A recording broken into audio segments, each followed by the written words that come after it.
नई कांग्रेस बनाने निकले राहुल गांधी का कैसा हुआ स्वागत। दोस्तों, राहुल गांधी को सड़क पर उतरते देख कांग्रेस के कार्यकर्ताओं ने कैसा जमावड़ा पैदा कर दिया, कुछ तस्वीरें मैं आपके सामने रखना चाहती हूं। दोस्तों बिहार कांग्रेस द्वारा ये तस्वीरें शेयर की गई हैं। जरा इन तस्वीरों को गौर से देखिए। दोस्तों, ये तस्वीरें राहुल गांधी की हैं। दरअसल राहुल गांधी इसमें दिख नहीं रहे हैं, लेकिन एक गाड़ी में राहुल गांधी बैठे हुए हैं और उनके इर्द गिर्द कांग्रेस पार्टी के कार्यकर्ताओं का जबरदस्त जमावड़ा है। दरअसल ये तस्वीरें राहुल गांधी के वेलकम की हैं। राहुल गांधी का जबरदस्त वेलकम कुछ इस तरह से हुआ क्योंकि राहुल गांधी जिस काम के लिए जा रहे हैं उसको लेकर कांग्रेस पार्टी के कार्यकर्ताओं में बहुत उत्साह है। वहीं एमपी कांग्रेस द्वारा ये तस्वीरें भी शेयर की गई है, जहां हर जगह राहुल गांधी के पोस्टर्स लगे हैं और राहुल गांधी के काफिले को लेकर कांग्रेस पार्टी के बीच भी अच्छा खासा उत्साह देखने को मिला है। भीड़ इतनी ज्यादा हो गई कि जो काफिला था राहुल गांधी का वो हल्की स्पीड में रेंग रहा था। दरअसल दोस्तों, राहुल गांधी का आज का पूरा दिन मध्य प्रदेश में गुजरने वाला है और मध्य प्रदेश पहुंचने का जो मकसद है राहुल गांधी का वो इसलिए भी महत्वपूर्ण हो जाता है क्योंकि अभी कुछ दिन पहले प्रधानमंत्री ऑपरेशन सिंदूर को सेलिब्रेट करने के लिए एमपी भी आए थे।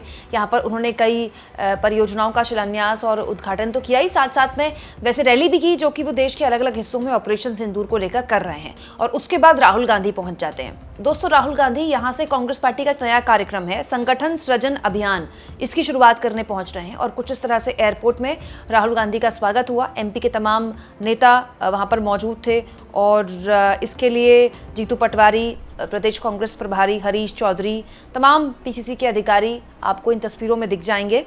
दोस्तों, राहुल गांधी यहां पहुंचते ही सीधे एमपी में जो कांग्रेस का दफ्तर है भोपाल में वहां जाएंगे। कार्यकर्ताओं के साथ बैठक उनकी शुरू हो चुकी है। अब दोस्तों, ये जो कार्यक्रम है राहुल गांधी जिसके लिए आ रहे हैं ये क्यों महत्वपूर्ण है?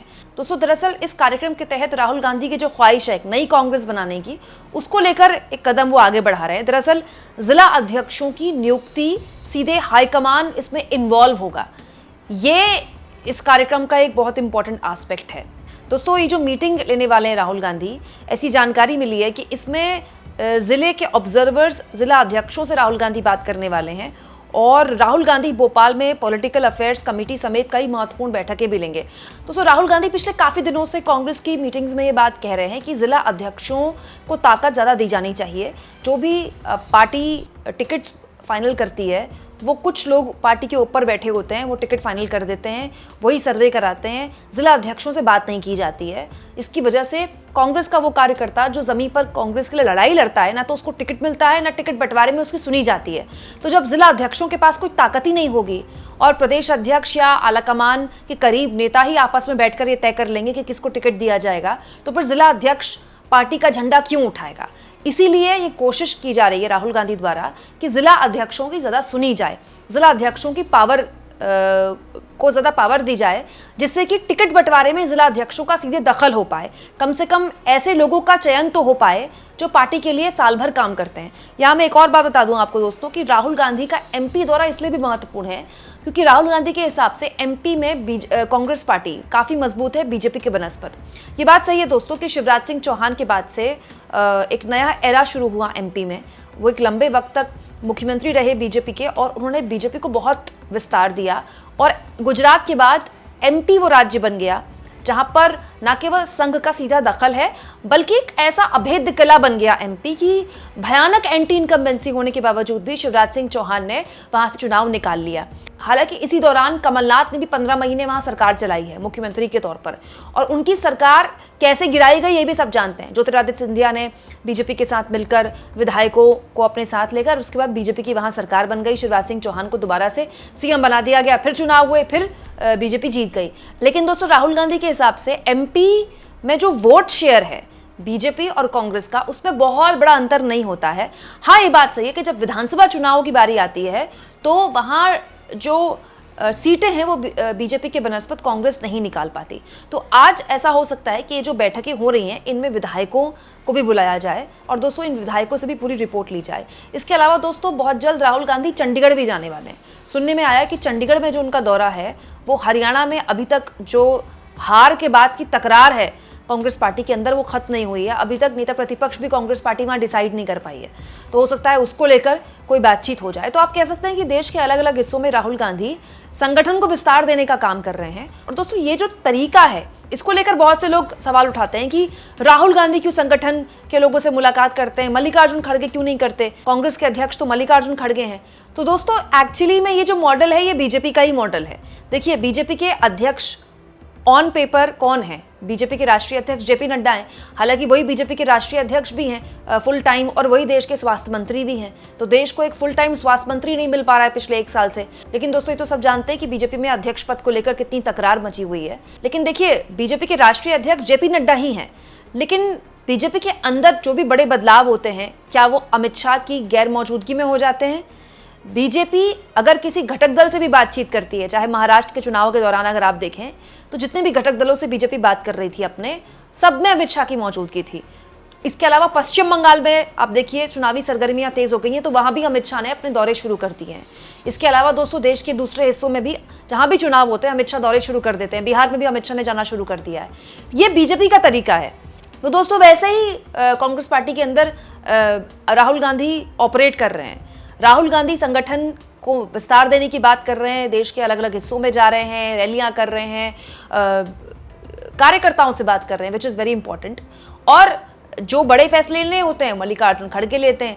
यहाँ पर मैं आपको ये बता दूं दोस्तों कि राहुल गांधी इन दिनों काफ़ी सक्रिय हैं। बिहार में इस साल वो ताबड़तोड़ दौरे कर चुके हैं, वक्त से पहले ही सक्रिय हो गए।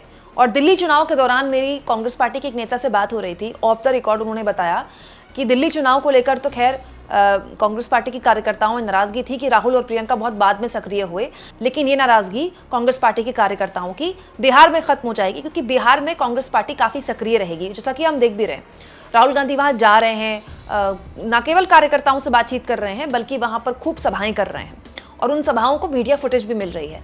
वैसे ही वो एमपी पहुंचे हैं, वैसे ही वो चंडीगढ़ भी पहुंचना है उनको। इसके अलावा दोस्तों आपको याद होगा 2024 के लोकसभा चुनाव के बाद से राहुल गांधी लगातार गुजरात भी जा चुके हैं। तो गुजरात में भी जब वो जाते हैं तो कांग्रेस के अंदर जो स्लीपिंग सेल्स हैं उनकी बात करते हैं।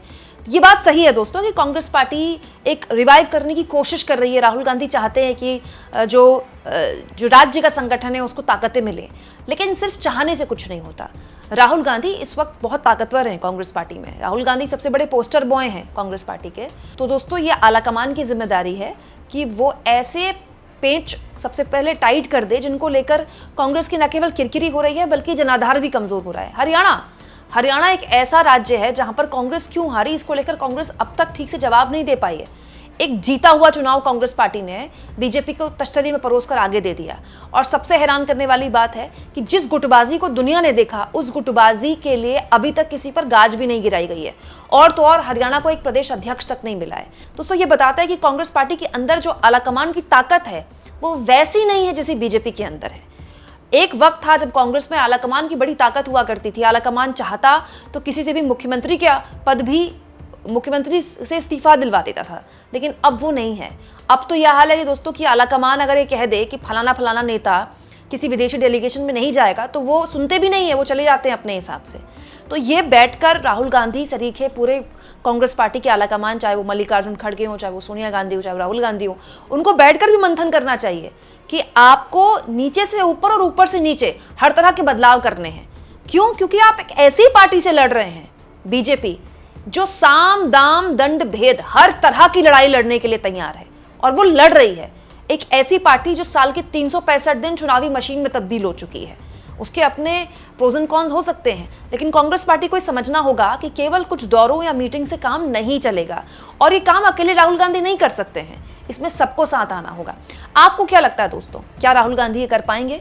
और राहुल गांधी के इस प्रयास में क्या कांग्रेस पार्टी उनका साथ देगी, या फिर जो कांग्रेस पार्टी के अंदर सो कॉल्ड स्लीपिंग सेल्स बताए जाते हैं, जिनका काम ही है कि वो राहुल गांधी को कमजोर करें, उनके रहते कांग्रेस पार्टी के अंदर ये नहीं हो सकता है? कमेंट बॉक्स में जरूर लिखें, और जितना हो सके दोस्तों चैनल को शेयर भी करें, सब्सक्राइब भी करें, और थैंक्स और ज्वाइन। दोस्तों ये 2 ऑप्शन है जिसके जरिए अगर आप चाहें तो आर्थिक तौर पर भी चैनल के हाथ मजबूत कर सकते हैं।